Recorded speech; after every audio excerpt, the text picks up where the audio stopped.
if we can hear the cracking sound, so meaning this is 7.5% dry. 2021, nagpunta ko dito upang i-rehabilitate yung Okay. kakao dahil napabayaan yun ng ilang taon. October 1, nagsimula ang Bohol Chocolate Farm. Oh. So after that one, Nice. na-rehab ng kakao. Mhm. December 16 of 2021, 98% sa mga kakao doon ang nasira sa audit.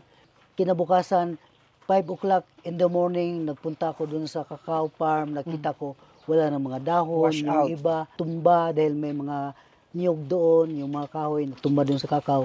Tapos sabi ko, paano na ito, sayang yung effort dahil naging maganda na yung resulta. Sabi nila, this is our first time to see the big leaves of cacao. May mga kasama tayong foreigner, part ng kanilang full tour dito sa Okay. Bohol Chocolate It's Farm. raining. And Sir Noel is trying to show kung paano yung pollination, paano yung pagpapatubo or yung pamumunga ng mga kakao na tanim nila dito sa kanilang farm. Parang napaka well-versed po ninyo dito sa cacao farming. Sir, ano ba yung background po ninyo? Ano ba yung trabaho nyo talaga? Actually, hindi ako agriculturist. So, no You're not an agriculturist. experience lang. What's up, Kabidyo? Art Sinubago here and welcome to another episode of Kabidyo Stories.